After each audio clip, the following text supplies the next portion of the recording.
नमस्कार और सुन लो यूपीएससी के सभी गंभीर उम्मीदवारों का स्वागत है। नमस्कार। नमस्कार। आज हम इतिहास के एक ऐसे पन्ने को पलटने जा रहे हैं जिसने भारतीय उपमहाद्वीप की दिशा ही बदल दी। हाँ। हम बात कर रहे हैं यूनिट 5 लौह युग की संस्कृतियों की। जी हाँ।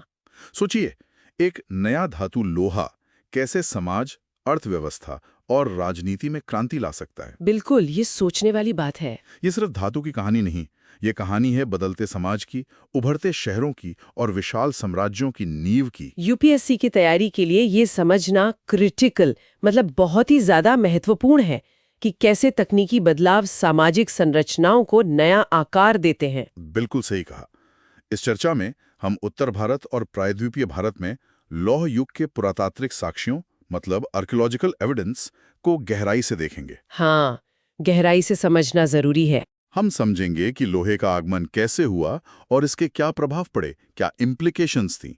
साथ ही हम उस दौर की सामाजिक संरचना, मतलब सोशल स्ट्रक्चर, बढ़ते वर्गीकरण जिसे स्ट्रैटिफिकेशन कहते हैं, और राज्य के उदय पर भी विस्तार से बात करेंगे।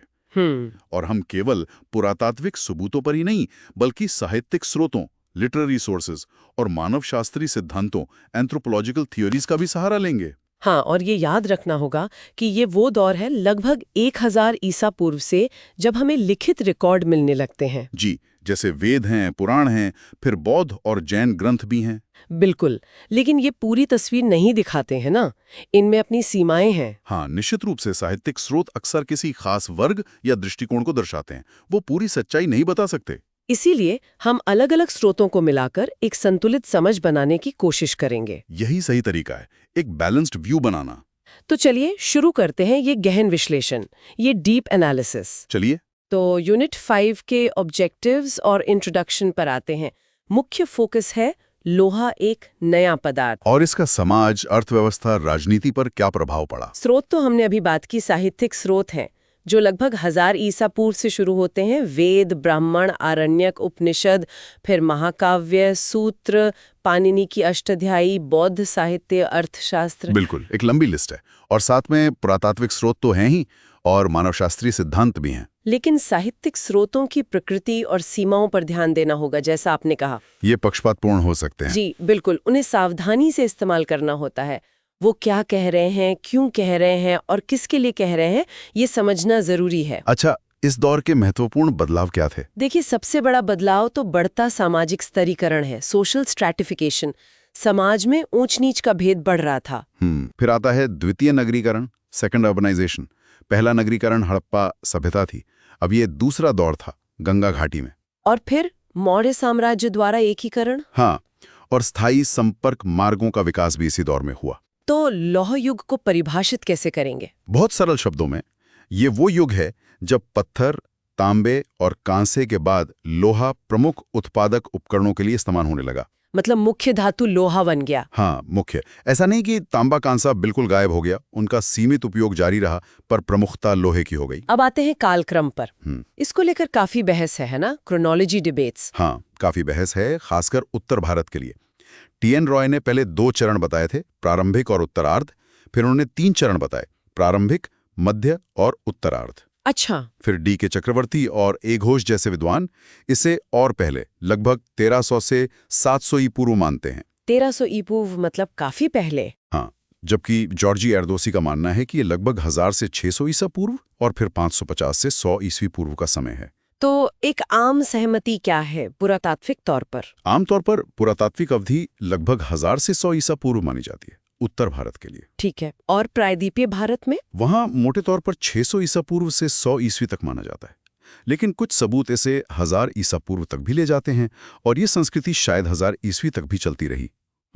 काफी लंबा समय। जी। तो इस दौर की प्रमुख पुरातात्विक संस्कृतियां या स्थल कौन से हैं? उत्तर भारत में मुख्य रूप से 2 हैं, पीजीडब्ल्यू यानी चित्रित धूसर मृदभांड, पेंटेड ग्रेवेयर, और एनबीपीडब्ल्यू यानी उत्तरी कृष्ण मार्जित मृदभांड, northern black polished ware. PGW और एनबीबीडब्ल्यू। हाँ, और प्रायद्वीपीय भारत में महापाषाण संस्कृति, मेगालिथ्स।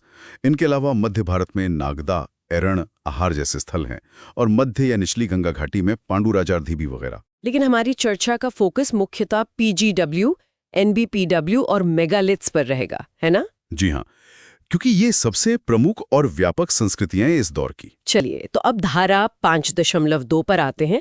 उत्तर भारत में लौह युग के पुरातात्विक साक्ष्य, पहले प्रारंभिक लौह युग यानी पीजीडब्ल्यू चरण की बात करते हैं। ठीक है, पीजीडब्ल्यू चरण। इसका भौगोलिक विस्तार देखें तो ये घग्गर हाकरा नदी से लेकर गंगा यमुना दोआब तक फैला हुआ था। काफी बड़ा इलाका। हाँ, और कालक्रम जैसा हमने पहले कहा आमतौर पर 800 से 400 ईसा पूर्व माना जाता है, लेकिन कुछ इसे 1100 या 1300 ईसा पूर्व तक भी ले जाते हैं। अच्छा। और कुछ स्थल हैं जैसे भगवानपुरा, जहां ये उत्तर हड़प्पा संस्कृति के साथ मिलता भी है, मतलब ओवरलैप दिखता है।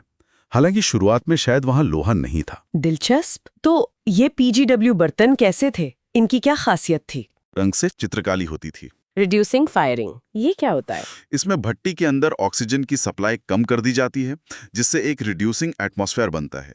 इससे मिट्टी का रंग अलग तरह से बदलता है, जैसे यहाँ धूसर हो गया। समझ गया। पर एक जरूरी बात यह है कि ये पीजीडब्ल्यू बर्तन कुल बर्तनों का शायद 10% या उससे भी कम होते थे। ये शायद कौची मतलब एलीट या खास मौकों पर इस्तेमाल होने वाले बर्तन थे। अच्छा, तो बाकी बर्तन कैसे थे? बाकी ज्यादातर सामान्य लाल मृदभांड थे जो सबसे आम थे। इसके अलावा कृष्ण लेपित मृदभांड ब्लैक स्लिप्ड वेयर और कृष्ण लोहित मृदभांड ब्लैक एंड रेड वेयर भी मिलते हैं। और लोहे का क्या हाल था इस पीजीडब्ल्यू चरण में? जैसा मैंने पहले कहा, लोहे का उपयोग सीमित था। Limited use. जो मिला है वो ज्यादातर हथियार हैं, जैसे तीर के सिरे, भाले या शिकार के उपकरण।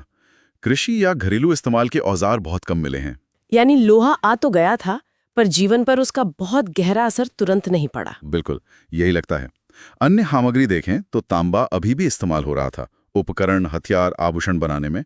और एक नई चीज थी कांच। चूड़ियां और मन के मिलने लगते हैं कांच के। कांच भी नया था। हाँ, इस स्तर पर कांच का मिलना एक नई बात थी। और बस्तियां कैसी थी? शहर थी या गांव?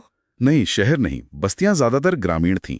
घर कच्ची मिट्टी के या कच्ची ईंटों के और छप्पर फूस के होते थे। शिल्प वगैरह कोई खास उद्योग? शिल्प का विकास भी बहुत ज्यादा नहीं दिखता। ज्यादातर स्थानीय सामग्री का इस्तेमाल होता था। मिट्टी, हड्डी, पत्थर, थोड़ा बहुत शंख या हाथी दांत का काम भी मिलता है, पर बहुत कम। और लोग खाते पीते क्या थे? मतलब निर्वाह कैसे करते थे? कृषि मुख्य आधार थी। खासकर चावल की खेती के प्रमाण मिले हैं। पशुपालन भी महत्वपूर्ण था। घोड़ा, मवेशी, भैंस, भेड़, बकरी, सुअर, ये सब पाले जाते थे। शिकार भी होता था, हिरण वगैरह का। तो ये पीजीडब्ल्यू संस्कृति को हम क्या कह सकते हैं? कोई एक खास समूह या लोग? इसे हम एक सामान्य पुरातात्विक संस्कृति मानते हैं। मतलब जहां जहां ये खास बर्तन मिले हैं, उन स्थलों में कुछ समानताएं हैं, लेकिन हमें सावधान रहना होगा, क्योंकि ये निष्कर्ष अक्सर अलग थलग स्थलों पर मिले कुछ टुकड़ों के आधार पर निकाले जाते हैं। इसे किसी एक जातीय समूह से जोड़ना मुश्किल है। ठीक है, अब आते हैं उत्तर लौह युग पर, यानी एनबीपीडब्ल्यू चरण, या जिसे प्रारंभिक ऐतिहासिक काल भी कहते हैं। जी, एनबीपीडब्ल्यू चरण। इसका कालक्रम मोटे तौर पर 600 ईसा पूर्व से 100 ईसा पूर्व तक माना जाता है। और ये एनबीपीडब्ल्यू बर्तन कैसे थे, पीजीडब्ल्यू से अलग? एनबीपीडब्ल्यू बर्तनों की सबसे बड़ी पहचान उनकी चमकदार पॉलिश जैसी सतह है, एकदम शीशे जैसी चमक। हाँ, मैंने तस्वीरें देखी हैं, काफी सुंदर लगते हैं। बिल्कुल। माना जाता है कि मिट्टी तैयार करने और पकाने की तकनीक में पीजीडब्ल्यू से कुछ समानताएं थीं। ये भी शायद उच्च कोटि बर्तन ही थे। और इस एनबीपीडब्ल्यू चरण में बर्तनों के अलावा और क्या सांस्कृतिक तत्व मिलते हैं? इस चरण में कई महत्वपूर्ण चीजें दिखती हैं, हालांकि ये अलग अलग समय पर विकसित हुई, जैसे टेराकोटा के रिंगवेल। रिंगवेल मतलब छल्लेदार कुएं। हाँ, मिट्टी के पके हुए छल्लों से बने कुएं 3 तरह के मिलते हैं। एक के ऊपर एक रखे छल्ले, एक दूसरे से जुड़े हुए छल्ले और बिना तले के बस गहरे गड्ढे में रखे छल्ले। इनके उपयोग पर भी बहस है। कुछ मानते हैं ये मलकुंड या सोख्ता गड्ढे थे, कुछ इन्हें कुआं मानते हैं। अच्छा, और क्या? सोख्ता गड्ढे अलग से भी मिलते हैं। फिर पक्की ईंटों की संरचनाएं बनने लगती हैं। किलेबंदी दिखती है कई जगहों पर। पक्की ईंटें और किलेबंदी, ये तो बड़े बदलाव है। बहुत बड़े बदलाव। ये शहरीकरण की तरफ इशारा करते हैं। और फिर सिक्के मिलने लगते हैं, पंचमार्क सिक्के। सिक्के मतलब व्यापार और अर्थव्यवस्था में बड़ा परिवर्तन। निश्चित रूप से। इसके अलावा सुपारी के आकार के टेराकोटा के मनके मिलते हैं। एगेट या कार्नेलियन जैसे कीमती पत्थरों पर नक्काशी वाले मनके भी। पक्की ईंटों या मिट्टी के पाइपों से बनी नालियां भी। तो ये सब मिलके एक शहरी माहौल बना रहे थे। बिल्कुल। और लोहे का क्या हुआ इस दौर में? हाँ, लोहे का उपयोग मात्रा और विविधता दोनों में काफी बढ़ गया। अब सिर्फ हथियार ही नहीं बल्कि कृषि उपकरण, बढ़ई के औजार, घरेलू सामान, बहुत तरह की चीजें लोहे से बनने लगीं। विशिष्ट उपयोग शुरू हो गया था लोहे का। तो पीजीडब्ल्यू के सीमित उपयोग से एनबीपीडब्ल्यू में व्यापक उपयोग तक। हाँ, ये एक बड़ा फर्क है। और दूसरी तकनीकें भी विकसित हुईं। कांच का उपयोग बढ़ा, टेराकोटा की मूर्तियां बनाने के लिए सांचों का इस्तेमाल होने लगा, जिससे बड़े पैमाने पर उत्पादन, मैस प्रोडक्शन संभव हुआ होगा। और ये सब के संदर्भ में हो रहा था? ये सब नगरीकरण और राज्य समाज के उदय के संदर्भ में हो रहा था। शहर बन रहे थे, छोटे छोटे राज्य महाजनपदों में बदल रहे थे और फिर बड़े साम्राज्य उभर रहे थे। तो अब हम धारा 5.3 पर आते हैं, लोहे का आगमन और इसके प्रभाव। ये समझना जरूरी है कि लोहा बनाना तांबे या कांसे से अलग कैसे था। हाँ, ये तकनीकी पहलू महत्वपूर्ण है। देखिए, लोहे का गलनांक, मेल्टिंग पॉइंट, तांबे से काफी ज्यादा है। लोहे का करीब 1540 डिग्री सेल्सियस, जबकि तांबे का सिर्फ 1083 डिग्री सेल्सियस। ओह, काफी ज्यादा। और प्रगलन तापमान यानी अयस्क से धातु निकालने का तापमान भी लोहे के लिए ज्यादा चाहिए, करीब 800 डिग्री सेल्सियस या उससे ऊपर, जबकि तांबा 400 डिग्री सेल्सियस के आसपास भी निकल सकता है। तो इसे बनाना मुश्किल था। हाँ, और एक और बड़ी चुनौती थी लोहे का ऑक्सीजन के प्रति आकर्षण। लोहा बहुत जल्दी ऑक्सीजन पकड़ता है, मतलब जंग खा जाता है। इसलिए इसे गलाने की प्रक्रिया, स्मेल्टिंग प्रोसेस, तांबे से बिल्कुल अलग चाहिए थी। क्या अलग था उसमें? मुख्य तकनीक थी अपचायक भट्टी यानी रिड्यूसिंग फर्नेस। इसमें भट्टी के अंदर ऑक्सीजन की कमी करनी पड़ती थी। तापमान को नियंत्रित करना पड़ता था, करीब 1200 से 1300 डिग्री सेल्सियस तक, पर 1300 डिग्री सेल्सियस से ज्यादा भी नहीं होना चाहिए। क्यों? क्योंकि ज्यादा तापमान पर लोहा कार्बन सोखकर कच्चा लोहा बन जाता है, जो भंगुर होता है। हमें पिटवा लोहा चाहिए था। इसके लिए अयस्क को ईंधन, कोयले से अच्छी तरह ढकना पड़ता था और भट्टी के छेदों को बंद रखना पड़ता था, ताकि कार्बन मोनोऑक्साइड CO बने और ऑक्सीजन कम हो जाए, मतलब एक रिड्यूसिंग एटमॉस्फेयर बने। ये तो काफी जटिल प्रक्रिया लगती है। और एक और बात, लोहे को कांसे की तरह आसानी से ढाला नहीं जा सकता, कास्टिंग, क्योंकि उसका गलनांक बहुत ज्यादा है। इसलिए लोहे के औजार बनाने के लिए उसे गर्म करके पीटना पड़ता था, जिसे फोर्जिंग कहते हैं। फोर्जिंग मतलब लोहार का काम? बिल्कुल। और दिलचस्प बात यह है कि ये जो रिड्यूसिंग फर्नेस तकनीक है, वो सिर्फ लोहे के लिए ही नहीं, बल्कि पीजीडब्ल्यू, ब्लैक स्लिव्ड वेयर और एनबीपीडब्ल्यू जैसे बर्तन बनाने के लिए भी जरूरी थी। कांच के काम के लिए भी उच्च तापमान वाली भट्टी चाहिए, जो शायद लोहे के औजारों पर ही निर्भर थी। तो ये तकनीक पहले से मौजूद थी? हाँ, लगता है कि बर्तन बनाने के लिए ये तकनीक पहले से विकसित हो चुकी थी, जिसने बाद में लोहे के प्रगलन को संभव बनाया। अच्छा, तो जब लोहा आया तो उसका शुरुआती प्रभाव क्या था? क्या आते ही सब बदल गया? नहीं, जैसा हमने पीजीडब्ल्यू चरण में देखा, शुरुआती प्रभाव सीमित थे। इसके लाभ शायद तुरंत नहीं समझे गए। इसका उपयोग मुख्य रूप से निर्वाह, सबसिस्टेंस, शिकार और रक्षा तक ही सीमित रहा। विशिष्ट उपयोग जैसे कि कृषि में या कारीगरी में वो शहरी परिवेश के विकास से जुड़ा हुआ लगता है। तो अब उस बहस पर आते हैं कि नगरीकरण और राज्य निर्माण में लोहे की भूमिका क्या थी। आरएस शर्मा का मत क्या था? प्रोफेसर आरएस शर्मा का एक प्रभावशाली मत था कि लोहे के औजारों, खासकर कुल्हाड़ी और फाल, ने गंगा घाटी के घने जंगलों को साफ करना और कठोर जमीन को जोतना संभव बनाया। कुल्हाड़ी से जंगल साफ, फाल से गहरी जुताई। हाँ, इससे कृषि उत्पादन बढ़ा, अतिरिक्त अनाज सरप्लस पैदा हुआ। इसी अधिशेष ने गैर कृषि आबादी जैसे शासक, सैनिक, पुजारी, कारीगर का भरण पोषण संभव किया, जिससे शहर बसे और राज्य का निर्माण हुआ। ये एक तरह से तकनीकी नियतत्ववाद यानी टेक्नोलॉजिकल डिटर्मिनिज्म का तर्क था। लेकिन इसकी आलोचना भी हुई। हाँ, कई विद्वानों ने इसकी आलोचना की, जैसे एनआर रे, ए घोष, DK चक्रवर्ती, मक्खन लाल। उन्होंने क्या तर्क दिए? एनआर रे ने कहा कि जंगल तो आग लगाकर भी साफ किए जा सकते हैं और भारी जलोढ़ मिट्टी के लिए भी शायद लकड़ी के फाल काम कर सकते थे। और जो शुरुआती लोहे के उपकरण मिले हैं, जैसे कुदाल या फावड़ा, वो व्यापक और गहन कृषि के लिए बहुत उपयुक्त नहीं लगते। अच्छा, और ए घोष? घोष का तर्क था कि अधिशेष सिर्फ तकनीक से पैदा नहीं होता। अधिशेष एक सामाजिक उत्पाद है, मतलब अनाज ज्यादा उगा लेना ही काफी नहीं, उसे इकट्ठा करने और बांटने के लिए एक सामाजिक राजनीतिक व्यवस्था यानी राज्य या बल प्रयोग जरूरी है। केवल तकनीक अधिशेष नहीं बनाती, समाज बनाता है। ये बहुत महत्वपूर्ण बिंदु है। बिल्कुल। D.K. चक्रवर्ती ने भी कहा कि नगरीकरण के पीछे लोहे के अलावा अन्य सामाजिक संस्थाओं की भूमिका ज्यादा महत्वपूर्ण थी। और मक्खनलाल का शोध? मक्खनलाल ने कानपुर क्षेत्र के अपने सर्वेक्षण के आधार पर दिखाया कि PGW और शुरुआती NBPW चरण के बीच लोहे के उपकरणों के प्रकार में कोई बहुत बड़ा बदलाव नहीं आया था। नए और अधिक विशिष्ट प्रकार के उपकरण बाद के NBPW चरण में ही दिखते हैं। और उन्होंने ये भी पाया कि ज्यादातर बड़ी बस्तियां गंगा के किनारे उन जगहों पर थी जहां पहले से खुली जमीन उपलब्ध थी। इसलिए शायद बड़े पैमाने पर जंगल काटने की जरूरत उतनी नहीं थी जितनी शर्मा जी ने सोची थी।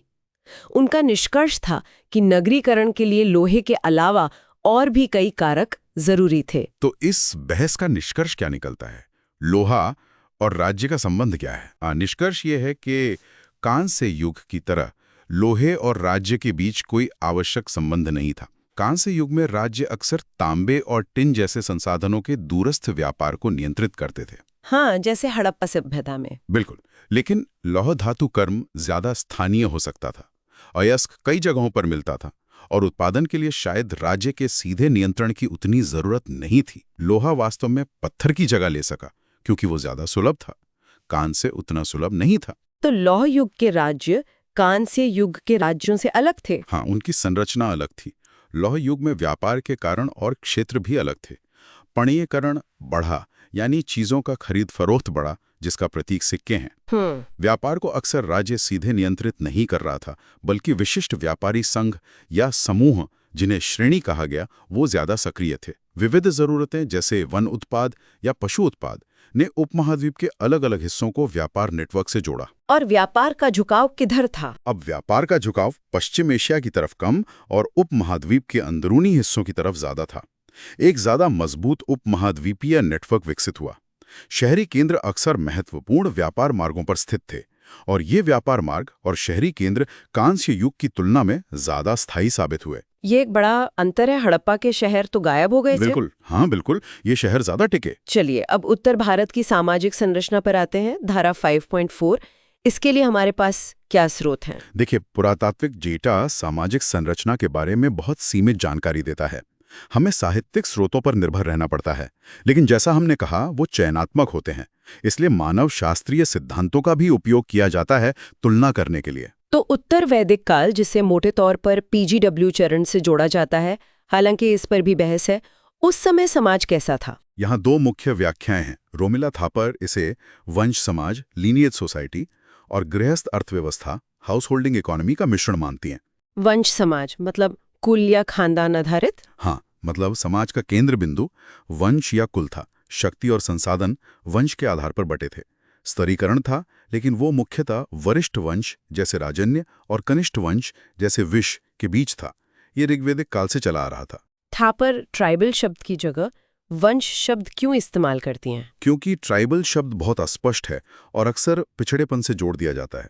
वंश या लीनियत समाज की कार्यप्रणाली को ज्यादा सटीक रूप से दर्शाता है, जहां नातेदारी संबंध प्रमुख होते हैं। और गृहस्थ अर्थव्यवस्था?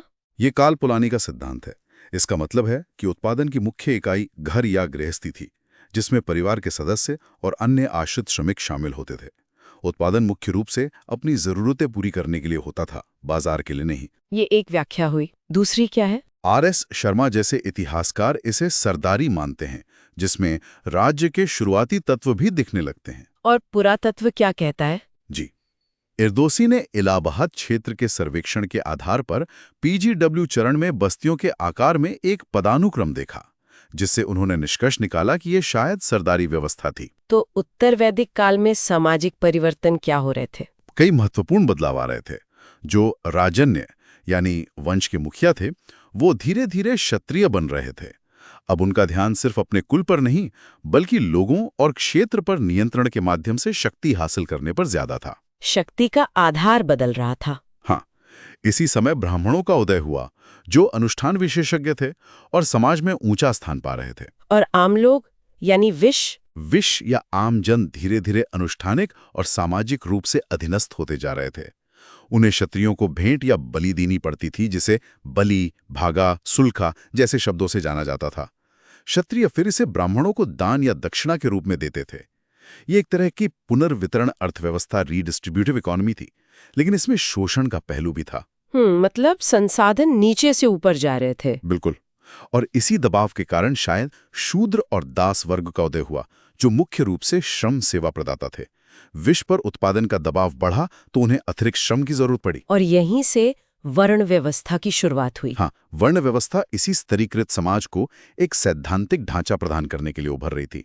ब्राह्मण, क्षत्रिय, वैश्य, जो शायद विश्व से विकसित हुए, और शूद्र। ठीक है, अब अगले चरण पर आते हैं, लगभग 6ठी सदी ईसा पूर्व से 100 ईसा पूर्व तक। यहाँ फोकस मध्य गंगा घाटी पर है, जहाँ NBPW स्थल ज्यादा मिलते हैं। जी, इस दौर के लिए हमारे मुख्य स्रोत बौद्ध साहित्य हैं, और पुरातत्व भी कुछ मदद करता है, पर व्याख्याएं ज्यादातर ऐतिहासिक विश्लेषणों पर निर्भर हैं, जैसे रोमेला थापर का काम। इस दौर में किस तरह की राजनीतिक व्यवस्थाएं थीं? मुख्य रूप से 2 प्रकार की राज व्यवस्थाएं दिखती हैं। कौन कौन सी? एक थे गणसंघ। ये ज्यादातर हिमालय की तलहटी या तराई के इलाकों में थे। इन्हें सरदारी या चीफडम जैसा माना जा सकता है, लेकिन ये वैदिक काल के जनपदों से थोड़े अलग थे। इनमें अक्सर किसी एक ही क्षत्रिय वंश का प्रभुत्व होता था, जैसे शाक्यों का या वज्जियों का। शाक्य, जहां से बुद्ध थे। हाँ, वही। यहाँ जमीन पर शायद पूरे वंश का स्वामित्व होता था, व्यक्तिगत नहीं। समाज में एक स्पष्ट भेद था, क्षत्रिय भूस्वामी और गैर सगोत्रीय श्रमिक। और क्या खास बात थी गणसंघों की? इनमें अक्सर चचेरे भाई बहनों के बीच विवाह होता था, शायद धन को वंश के अंदर ही रखने के लिए। शाक्यों में इसका उदाहरण मिलता है। यहाँ वर्ण व्यवस्था शायद उतनी मजबूत नहीं थी, सगोत्र संबंध ज्यादा महत्वपूर्ण थे, और इनमें वंशों का विखंडन होता रहता था, मतलब वंश का कोई हिस्सा अलग होकर नई जमीन पर बस जाता था। ये अस्थिरता सरदारी व्यवस्था की एक पहचान है। ये तो हुए गणसंघ। दूसरी तरह की व्यवस्था क्या थी? दूसरी थी राजतंत्र, मोनार्की, जैसे कोसल या मगध। ये मुख्य रूप से नदी घाटियों में विकसित हुए। यहाँ गैर सगोत्रीय लोगों पर नियंत्रण ज्यादा था। शासक और शासित का भेद बहुत स्पष्ट था। इनमें राज्य के गुण ज्यादा स्पष्ट थे। राज्य के गुण जैसे एक निश्चित क्षेत्रीय सीमा में शासक का अधिकार होना, शक्ति और कर्तव्यों का नीचे के अधिकारियों को सौंपा जाना, डेलीगेशन, बलपूर्वक नियमित आय, कर वसूलना, और समाज के विविध समूहों को एक शासन के तहत एकीकृत करना। और इन्होंने एकीकरण के लिए किसका इस्तेमाल किया? इन्होंने एकीकरण और पदानुक्रम बनाए रखने के लिए वर्ण व्यवस्था का ज्यादा इस्तेमाल किया। कानून, जैसे कि धर्म सूत्रों में मिलते हैं, वो वर्ण और सामाजिक व्यवस्था को बनाए रखने में मदद करते थे। इन्होंने विखंडन रोकने के लिए स्थानीय प्रथागत कानूनों को भी शामिल किया। तो राजतंत्रों में सामाजिक समूह कौन कौन से थे? मोटे तौर पर देखें तो उच्च स्तर पर खत्तिरिया या क्षत्रिय, ब्राह्मण और गृहपति थे। गृहपति मतलब धनी गृहस्थ, जो अक्सर व्यापार वगैरह से जुड़े थे और जिन्हें वैश्य वर्ण से जोड़ा जाता था। और निचले स्तर पर? निचले स्तर पर शूद्र थे और दास भी थे, हालांकि दासों की संख्या शायद बहुत ज्यादा नहीं थी और वो मुख्यतः घरेलू कामों में लगे थे। और सबसे नीचे थे चांडाल जैसे समूह, जिन्हें अछूत माना जाता था। नगरीकरण की क्या भूमिका थी इस सामाजिक संरचना में? नगरीकरण ने बहुत महत्वपूर्ण भूमिका निभाई। जैसे मैंने कहा, गृहपति व्यापार में आए और धनी बने। उन्होंने नए धर्मों, खासकर बौद्ध और जैन धर्म का खूब समर्थन किया। क्यों? क्योंकि ये धर्म ज्यादा लचीले थे, वर्ण व्यवस्था पर उतना जोर नहीं देते थे। इससे गृहपतियों को सामाजिक प्रतिष्ठा बढ़ाने का मौका मिला, जो शायद उनकी आर्थिक स्थिति के अनुरूप थी, पर वर्ण व्यवस्था में उन्हें उतनी नहीं मिलती थी। ये धर्म शहरी धर्म कहलाए। और शहर की कुछ बातें रूढ़िवादी लोगों को पसंद नहीं थी। हाँ, शहरों में सूदखोरी, वेश्यावृत्ति, सार्वजनिक भोजनालय जैसी चीजें थी, जिन्हें रूढ़िवादी ब्राह्मण ग्रंथ स्वीकार करते थे। शहरों में नई संस्थाएं भी उभरी, जैसे श्रेणी यानी व्यापारियों और शिल्पियों के संघ या गिल्ड्स, और सिक्कों का चलन बढ़ा, जिसने व्यापार और अर्थव्यवस्था को बदल दिया। कोमोडिफिकेशन हुआ। शहर एक तरह से नई सामाजिक संरचनाओं और समायोजनों को बढ़ावा दे रहे थे। और व्यापार का विस्तार कहाँ तक हुआ? लगभग 4वीं से 1ली सदी ईसा पूर्व तक, खासकर मौर्य काल में व्यापार का बहुत विस्तार हुआ। NBPW बर्तनों का पूरे उपमहाद्वीप में मिलना बढ़ते संपर्कों का एक बड़ा सबूत है। ये बर्तन दूर दूर तक पहुंचे। मौर्य साम्राज्य के प्रभाव को थापर कैसे देखती हैं? रोमेला थापर का मॉडल है कि मौर्य साम्राज्य एक समान इकाई नहीं था। इसमें एक महानगरीय राज्य था, मगध, फिर कुछ कोर क्षेत्र थे जो राज्य के सीधे नियंत्रण में थे या महत्वपूर्ण विनिमय केंद्र थे, जैसे गांधार या उज्जैन। और फिर विशाल परिधीय क्षेत्र थे जहां शिकारी, संग्राहक या जनजातीय समाज रहते थे। तो मौर्यों का फोकस क्या था? उनका मुख्य फोकस शायद संसाधन निकालना था, खासकर परिधीय क्षेत्रों से। पूरे साम्राज्य में एक जैसी सामाजिक संरचना थोपना या सामाजिक पुनर्गठन करना उनका मुख्य उद्देश्य नहीं था, शायद मगध और कुछ कोर क्षेत्रों को छोड़कर। तो इस पूरी चर्चा का मुख्य बिंदु क्या है? मुख्य बिंदु ये है कि इस पूरे दौर में बहुत विविध समाज एक साथ मौजूद थे। शिकारी, संग्राहक बैंड, जनजातियां, सरदारी व्यवस्थाएं और राज्य। ये विषमता, हेट्रोजिनिटी बहुत महत्वपूर्ण है। हमें पूरे उपमहाद्वीप को एक ही रंग में नहीं देखना चाहिए। और जब मौर्य साम्राज्य का विघटन हुआ तो उसका क्या असर हुआ?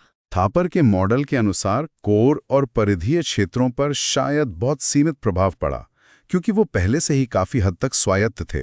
सबसे ज्यादा असर मगध पर पड़ा होगा, लेकिन वहां भी शुंगों के तहत निरंतरता बनी रही, जो दिखाता है कि शायद व्यवधान उतना बड़ा नहीं था। ये कांस्य युग के राज्योपतन से अलग कैसे था? हाँ, ये एक महत्वपूर्ण अंतर है। हड़प्पा जैसे कांस्य युगीन राज्य शायद उत्पादन को ज्यादा सीधे नियंत्रित करते थे, इसलिए जब राज्य का पतन हुआ तो पूरी व्यवस्था बिखर गई।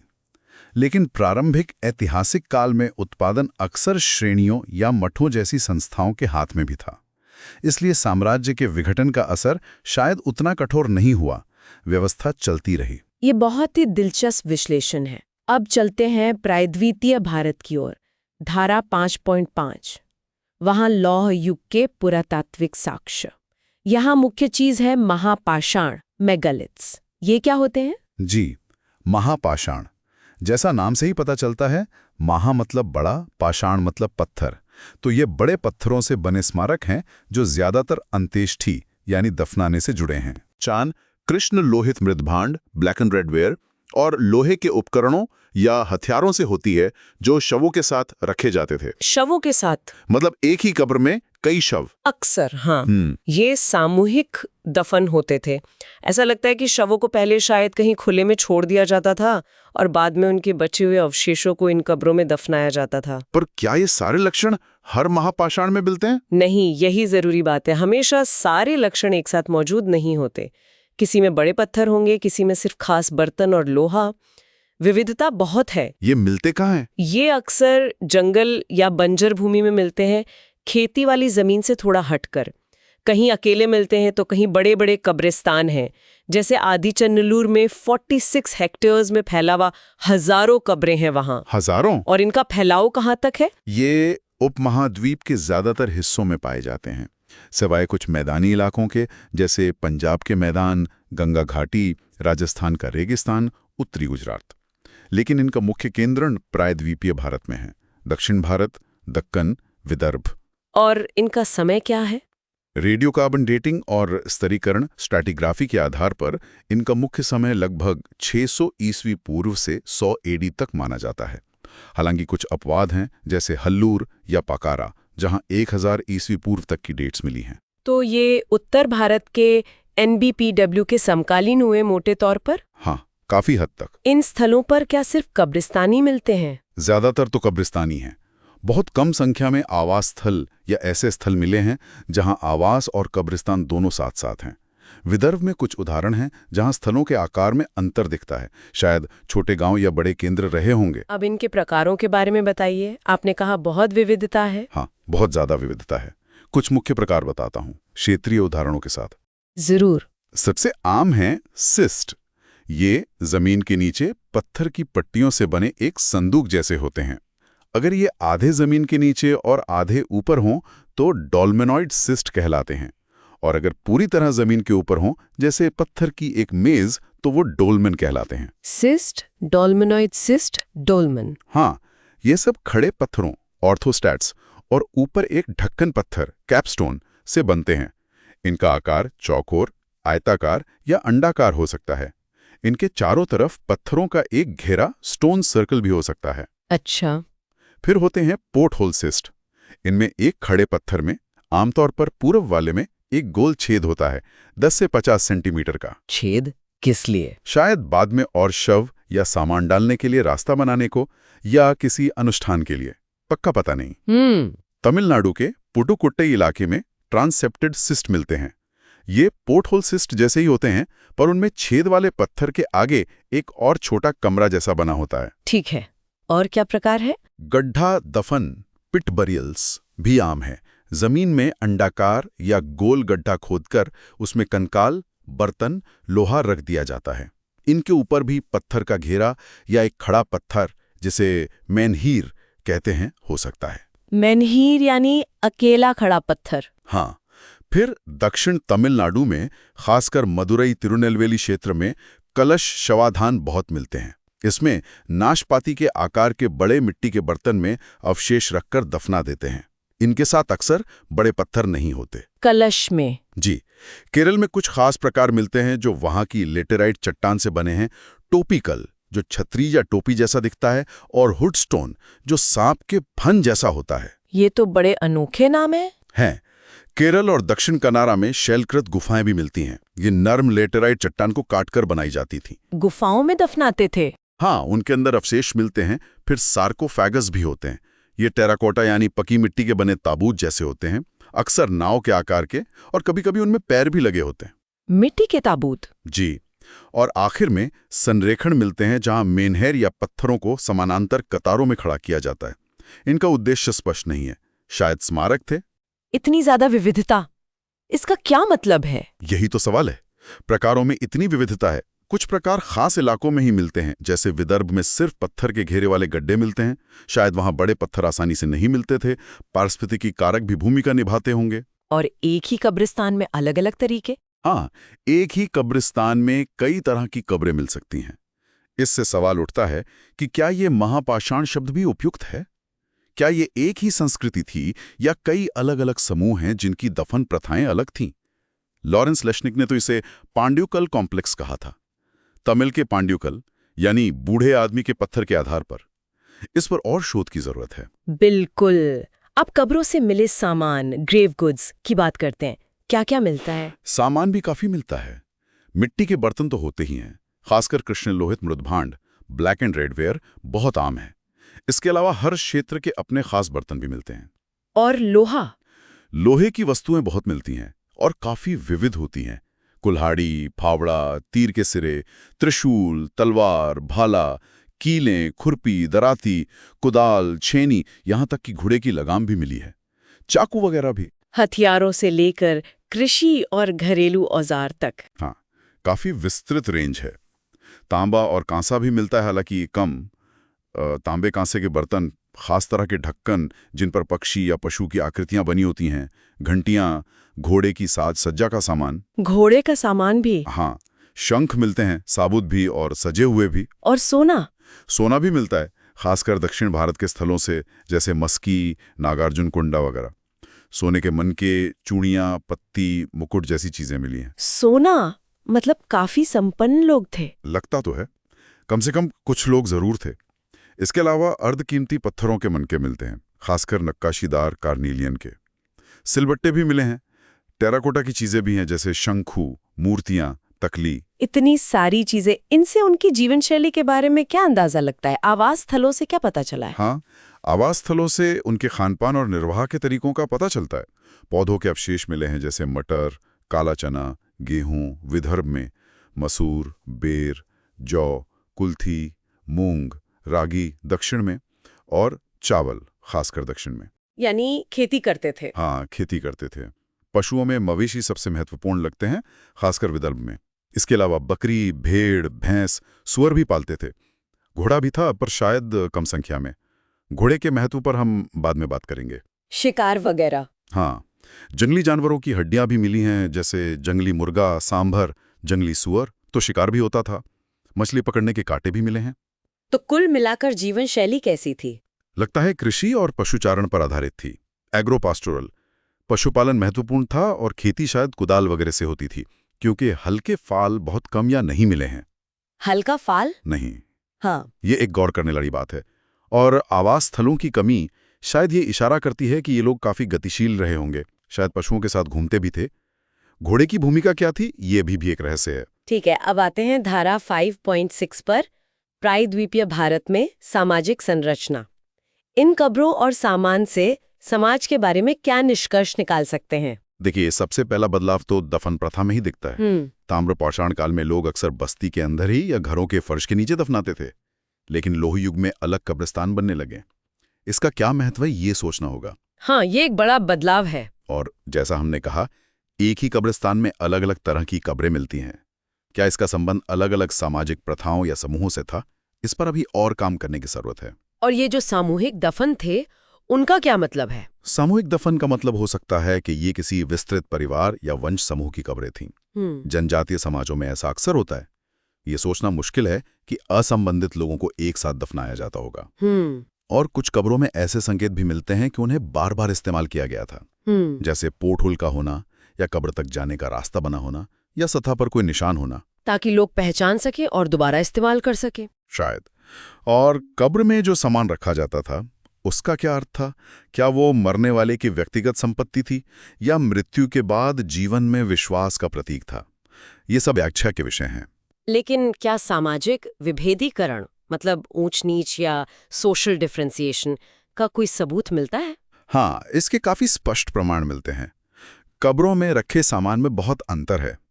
कुछ कब्रें बहुत साधारण हैं, जिनमें शायद लोहा भी नहीं है या बहुत कम बर्तन है। दूसरी तरफ कुछ कब्रें बहुत समृद्ध हैं। जैसे उनमें सोना मिला है, तांबा कांसे की खास वस्तुएं मिली हैं, अर्धकीमती पत्थर या शंख मिले हैं। कुछ खास चीजें जैसे मूर्ति कला वाले ढक्कन या नक्काशीदार मनके भी कुछ ही कब्रों में मिलती हैं। मतलब कुछ लोगों के पास ज्यादा महंगी या खास चीजें थीं? बिल्कुल। विदर्भ में तकलाघाट खांपा का उदाहरण है। वहां जो सबसे बड़ा पत्थर का घेरा मिला, उसी एक कब्र में घोड़े की हड्डियां, उसकी लगाम और आभूषण मिले हैं, सिर्फ एक में। घोड़ा मतलब खास स्टेटस? ऐसा लगता है। माहौर झारी में भी 12 में से सिर्फ 4 कब्रों में घोड़े के अवशेष मिले। तो घोड़ा शायद एक स्टेटस मार्कर यानी प्रतिष्ठा का चिन्ह था। और कोई उदाहरण? ब्रह्मगिरी कर्नाटक में भी कब्रों के सामान में काफी विविधता देखी गई। सबसे अमीर कब्र में 33 सोने के मनके, 2 पत्थर के मनके, 4 तांबे की चूड़ियां और 1 शंख मिला था, जबकि कई कब्रों में बहुत कम सामान था। तो व्याख्या क्या है इसकी? व्याख्या यही है कि ये जो विशेष कलाकृतियां थी, सोना, घोड़े का सामान, खास बर्तन या मनके, ये प्रतिष्ठा का सामान, प्रेस्टीज गुड्स थे। ये दिखाते हैं कि समाज में एक सामाजिक पदानुक्रम, सोशल हायरार्की मौजूद था। कुछ लोग या परिवार दूसरों से ज्यादा शक्तिशाली या अमीर थे। तो समग्र सामाजिक संगठन कैसा रहा होगा? क्या ये राज्य थे? अभी पक्के तौर पर कहना मुश्किल है, क्योंकि तुलनात्मक विश्लेषण की कमी है। लेकिन जो सबूत हैं, उनके आधार पर लगता है कि ये शायद जनतीय या सरदारी समाज, ट्राइबल चीफडम सोसाइटीज रहे होंगे, जहां पदक्रम तो था, पर शायद अभी पूर्ण विकसित राज्य नहीं बने थे। ठीक है, तो अब हम इस पूरी चर्चा के सारांश धारा 5.7 पर आते हैं। जी। हमने देखा कि इस यूनिट को समझने के लिए हमने कई तरह के स्रोतों का इस्तेमाल किया। पुरातत्व, साहित्य, मानव शास्त्र। हाँ, मल्टीडिसिप्लिनरी अप्रोच। बिल्कुल। और भौतिक अभिव्यक्तियां, मतलब जो हमें जमीन पर मिलता है, वो भी काफी विविध है। उत्तर में पीजीडब्ल्यू और एनबीबीडब्ल्यू संस्कृतियां हैं, तो प्रायद्वीप में महापाषाण और कृष्ण लोहित मृद्भांड। लेकिन एक सामान्य तत्व क्या था? सामान्य तत्व था लोहा। उपकरणों और हथियारों के लिए मुख्य रूप से लोहे का इस्तेमाल हो रहा था, भले ही उसकी मात्रा और प्रकार अलग अलग हों। और मुख्य विकास क्या हुआ इस दौर में? सबसे महत्वपूर्ण विकास था बढ़ता हुआ सामाजिक आर्थिक स्तरीकरण। उत्तर भारत में ये वर्ण व्यवस्था के रूप में ज्यादा स्पष्ट हुआ। और उत्तर भारत में नगरीकरण भी हुआ। हाँ, नगरीकरण ने सामाजिक संरचना पर गहरा प्रभाव डाला। नए धर्म उभरे, नए वर्ग बने, व्यापार बढ़ा। और संपर्क, क्या ये क्षेत्र बिल्कुल अलग थलग थे? नहीं, खासकर 4वीं सदी ईस्वी पूर्व के बाद से पूरे उपमहाद्वीप में संपर्क बढ़ता हुआ दिखता है, व्यापार के जरिए और फिर मौर्य राजनीति के जरिए। एनबीपीडब्ल्यू बर्तनों का दूर दूर तक मिलना इसी बढ़ते संपर्क का एक उदाहरण है। बिल्कुल।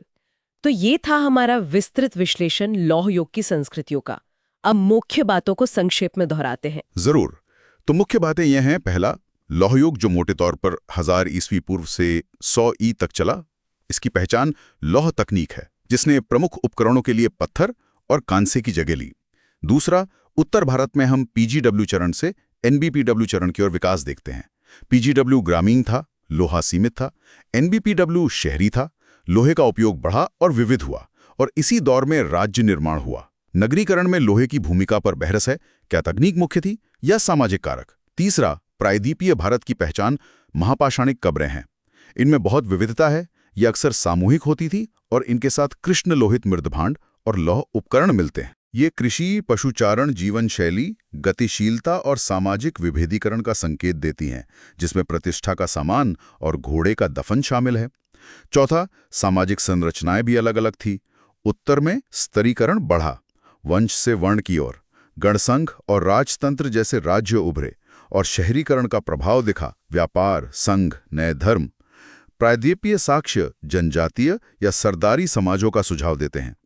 और पांचवां, मौर्य काल में इन विविध सह अस्तित्व वाले समाजों में व्यापार और राजनीति के माध्यम से एकीकरण और संपर्क बढ़ा। तो देखा आपने कैसे लोहे ने सिर्फ औजार ही नहीं बदले बल्कि पूरे समाज का ताना बाना बदल दिया। हाँ, ये बहुत गहरा बदलाव था। यूपीएससी के लिए ये समझना बेहद जरूरी है।